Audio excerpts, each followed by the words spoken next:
আজকাল পার্টিতে যাওয়ার আগে সবাই টাইম নিয়ে আমরা মেকআপ করি বাড়িতে, কিন্তু হেয়ারটা লাস্ট অব্দি বুঝতে পারি না কি করব। তো তাদের জন্য এই ভিডিওটা। এই হেয়ারটা দেখো আমরা ক্রিম্পিং করছি। ফুল হেয়ার ক্রিম্পিং করলে কিন্তু দেখতে খুব সুন্দর লাগে, আর সেইভাবে যে কোনো পার্টিতে জয়েনও করা যায়। তো এটা করার জন্য দেখো একদম কপালের মিডিল থেকে 3 ইঞ্চি মতো একটা সিথে করে নেব, ঠিক এইভাবে। আর ঠিক এইভাবে সাইডেও ইয়ার টু ইয়ার দুপাশে ডান দিকে আর বাঁ দিকেও সেমভাবে সিথি বার করে নেব। তারপর দুটো সেকশন ক্লিপ দিয়ে দুদিকে আটকে রেখে দেব। তারপর একটা দিক থেকে স্টার্ট করব ক্রিম্পিং করা। আর হ্যাঁ, এই ক্রিম্পিং করে কিন্তু ওপেন হেয়ারেও যে কোনো জায়গায় চলে যাওয়া যায়, সেটা দেখতে যদি কেউ স্টাইলিশ করতে চাও তাহলেও কোনো প্রবলেম নেই, ক্রিম্পিং করে নিয়ে তারপরেও বানটা করা যায়। তো আমরা এখানে ইউজ করছি আইকনিকের টিটানিয়াম ক্রিম্পার মেশিন, যেটা হাই টেম্পারেচার দিয়ে রাখবো।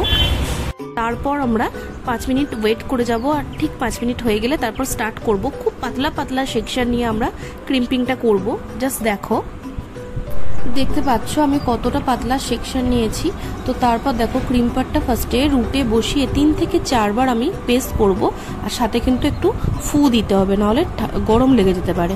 তো তারপর বাকি হেয়ারটাকেও আমি ঠিক সেমভাবে পেস্ট করতে করতে একদম এন্ড অবধি নেমে আসব। দেখো কতটা পাতলা ফাইন লাগছে। ঠিক এতটা পাতলা হেয়ার নিয়ে করলেই কিন্তু জিনিসটা ঠিকঠাক হবে। দেখো আমি ক্লোজে দেখাচ্ছি। তো এরকম টুকটাক ভিডিও আমি অনেক দিতে থাকবো।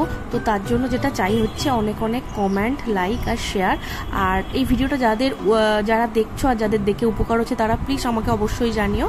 তো সামনের হেয়ারটা দেখো টোটালি ডিফারেন্ট লাগছে ব্যাক সাইডের থেকে, তো কতটা সুন্দর লাগছে।